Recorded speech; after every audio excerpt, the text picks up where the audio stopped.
एक लड़की है मेरे ही गांव की, मेरे ही घर के सामने रहती है। वो पहले मेरे रिलेशन में आई। रिलेशन में आने के बाद 2 साल से मुझे परमानेंट ब्लैकमेल कर रही है। टॉर्चर और ब्लैकमेलिंग क्या होती है, ये साफ साफ एक सिपाही कांस्टेबल की मौत के मंजर की वीडियो देख रहे हैं आप लोग। उनका कहना है कि 2 लड़कियां मेरे को ब्लैकमेल करती हैं, जिनसे उनका नाजायज पड़ोस में ही रिलेशन बना 2 साल पहले, और 2 साल तक उसको ब्लैकमेल करती रही, और बताया गया है कि 6 लाख रुपए भी उससे ठग लिए। तो बढ़ते हैं खबर की ओर। नमस्कार जी, मैं हूं धर्म सोनीपत। लोक शक्ति मीडिया देखने वाले सभी दर्शकों मेरा हार्दिक राम राम। ये घटना यूपी के बुलंदशहर से निकल के आई है। अभी भी जो एक पुलिस में तैनात, जिसका नाम बताया गया पम्मी, उनकी दोस्ती रिलेशन में लड़की आ गई। उनके पड़ोस की ही प्राची और पम्मी के बीच में रिलेशन बताए गए हैं, जो कि साफ साफ ये पम्मी कांस्टेबल बता रहा है। और होने के बाद में उन्होंने हाथ जोड़े, माफी मांगी, दूर होना चाहा, लेकिन उसको आप लोग ब्लैकमेलिंग कहेंगे या हनी ट्रैप।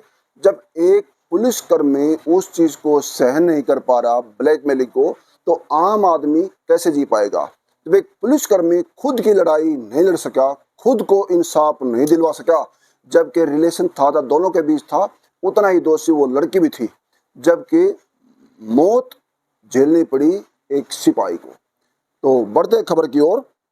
बताया गया 2 साल पहले पम्मी और प्राची की दोस्ती हुई, दोनों रिलेशन में आए, और आने के बाद में उन्होंने अपनी सहेली सोनिया और एक उनका दोस्त, उन तीनों ने मिलकर सिपाही पम्मी को ब्लैकमेलिंग करना शुरू कर दिया, और उससे 6 लाख रुपए भी ठग लिए। जबकि काफी तंग आकर के उन्होंने कहना चाहा अपने सीनियर अधिकारी के बारे में जिक्र भी किया कि मैं वहां आपकी शिकायत दर्ज करा दूंगा। तो उन्होंने उल्टा ही इसको पम्मी कांस्टेबल को धमकी दी कि हम आपको ही इसी केस में ही आपको गिरफ्तार करवा देंगे। वो अंदर ही अंदर जूझता रहा, झूलता रहा। तो आज ब्लैकमेलिंग क्या होती है, इस सिपाही की मौत की वीडियो गवाही दे रही है कि एक जो पुलिसकर्मी हनी ट्रैप मामले को, किडनैपिंग, इसको ब्लैकमेलिंग को नहीं झेल सकता, तो आम आदमी कैसे झेल पाएगा। आप लोग ये समझ सकते हैं। जो कि आज उनकी मौत के तुरंत बाद ही दोनों लड़कियों को पुलिस ने हिरासत में ले लिया है, और आज जो है पुलिस आला अधिकारी हो ना हो, उनके कानों में ये बात जाती, उन्होंने अपने शर्म के मारे, लिहाजा नहीं बताने के मारे बात नहीं बताई। क्या पता बताता तो उसकी बात का कोई सुलह हो जाती, लेकिन अंदर ही अंदर के घुट घुट के जीना, और लास्ट में अपने ही सर्विस असले से अपने आप को ही शूट कर लिया। ये दबाव जब उन्होंने मरना आसान और जीना मुश्किल समझा, तो ये आप ये समझ सकते हैं कि उसके माइंड पे प्रेशर कितना होगा। जबकि पुलिसकर्मी खुद की लड़ाई भी नहीं लड़ सका उस ब्लैकमेलिंग के आगे, तो ब्लैकमेलिंग ये कितना प्रेशर देती होगी इंसान के ऊपर, आप लोग ये समझ सकते हैं। और आज साफ साफ तस्वीरों में ये वीडियो गवाही दे रही है पम्मी कांस्टेबल की। आप इसको ध्यान से सुनिए, और इसके बारे में आप लोग जा इसको शेयर भी करना, और आप लोग अपनी राय जरूर देते रहना। एक लड़की है मेरे ही गांव की, मेरे ही घर के सामने रहती है। वो पहले मेरे रिलेशन में आई।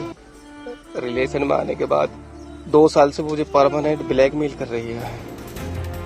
पिछले 2 साल से इन्होंने मेरे से कम से कम 6 लाख रुपए तो ले लिए हैं। अब भी मेरे पास पैसों की डिमांड आ रही है।